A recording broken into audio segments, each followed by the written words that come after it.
مسئلہ نمبر 1، قربانی ہے کیا؟ یہ کیا چیز ہے قربانی؟ قربانی کا مطلب کیا ہوتا ہے؟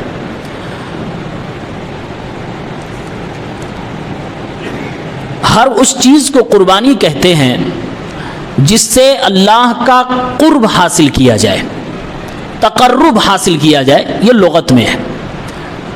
اصطلاح اور اسلامک ٹرم میں، شرعی اصطلاح میں اس جانور کو قربانی کہتے ہیں جسے عید الاضحیٰ کے موقع پر یا حج کے دن اللہ کو خوش کرنے کے لیے ذبح کیا جاتا ہے، اسی کو قربانی کہتے ہیں۔ اس پہ اگر گہرائی سے ہم سوچیں گے، کہتے ہیں قربانی ابراہیم علیہ السلام کی سنت مبارکہ ہے، ہمارے نبی صلی اللہ علیہ وسلم اس پر عمل پیرا رہے، باقاعدہ صحابہ کرام جانوروں کو خریدتے، وقت سے پہلے اسے پالتے، اپنے ہاتھوں سے کھلاتے، موٹا پھربا کرتے اور شوق سے قربانی کرتے تھے۔ یہ ابراہیم علیہ السلام سے چلا آ رہا ہے۔ قربانی کا جب بھی بیان ہوتا ہے تو حضرت ابراہیم اور حضرت اسماعیل، یہ دونوں باپ بیٹے اللہ کے پیغمبر ہیں، ان کے تذکرے کے بغیر یہ قربانی کا کانسیپٹ اور تصور ادھورا ہے۔ اب گہرائی میں جائیں تو دیکھیں، ایک بیٹا ہے اور ایک باپ۔ باپ اپنی اولاد کو اللہ کے سامنے اللہ کے لیے قربان کرنے کو تیار ہو گیا۔ ایک باپ کی اولاد سے کتنی محبت ہو سکتی ہے، یہ ایک باپ ہی بہتر سمجھ سکتا ہے۔ میرا جہاں تک ماننا ہے، اس دنیا میں انسان کو مال سے بھی زیادہ اگر کسی چیز سے محبت ہے تو اس کی اولاد ہے۔ اللہ تعالیٰ نے ابراہیم علیہ السلام سے جبرائیل کے آرڈر کے ذریعے نہیں، خواب کے ذریعے سے یہ مطالبہ کیا کہ بیٹے کو ذبح کرو۔ ابراہیم علیہ السلام بیٹے سے جو محبت ہے، اس محبت کو قربان کرنے کے لیے تیار ہو گئے۔ یہ تو باپ کی قربانی ہوئی۔ بیٹے کی قربانی یہ ہے کہ بیٹا اپنی جان قربان کرنے کے لیے تیار ہو گیا۔ دونوں اپنے آپ میں ایک بڑی مثال ہیں۔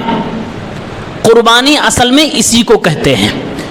ایک نے اپنی محبت کو قربان کیا ہے اور دوسرے نے جان کو حاضر کیا ہے۔ قربانی اسی چیز کا نام ہے۔ یہ جو سنت ہر سال دہرائی جاتی ہے، ہمارے نبی صلی اللہ علیہ وسلم اس کو اپناتے رہے اور امت کو اپنانے کا حکم دیتے رہے، اس کے پیچھے یہی لاجک ہے کہ امتی کے اندر قربانی کا جذبہ آ جائے۔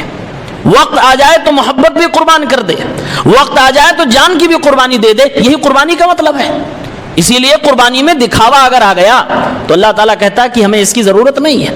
قرآن کریم میں اللہ تعالیٰ نے قربانی کے جانور کے حوالے سے جب بیان کیا تو رب العالمین نے قربانی کے جانور کے الگ الگ ٹکڑوں کو بیان کیا، گوشت، خون، اور اللہ نے ارشاد فرمایا لَن يَنَالَ اللَّهَ لُحُومُهَا وَلَا دِمَاؤُهَا، اللہ تعالیٰ کو ہرگز تمہارے قربانی کے جانور کا گوشت نہیں پہنچتا اور نہ ہی خون اس تک پہنچتا ہے۔ وَلَكِنْ يَنَالُهُ التَّقْوَى مِنْكُمْ، تمہارے دلوں میں یہ قربانی کا جذبہ کتنا ہے، یہ نیت اللہ تک پہنچتی ہے، بس یہی ہے قربانی۔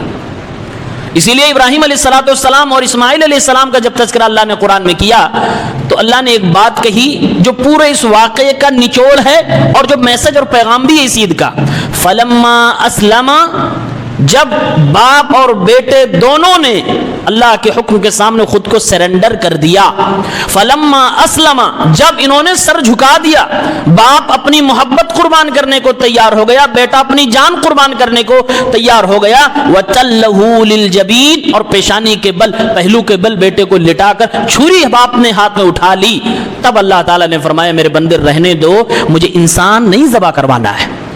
وَفَدَيْنَاهُ بِذِبْحٍ عَظِيمٍ، اللہ نے ایک جانور اتار دیا اور فرمایا کہ آپ کی یہ ادا، یہ جذبہ اتنی ہم کو اچھی لگی ہے کہ میں قیامت تک آپ کی اس ادا کو دنیا کے اندر باقی رکھوں گا۔ تو یہ ہے قربانی۔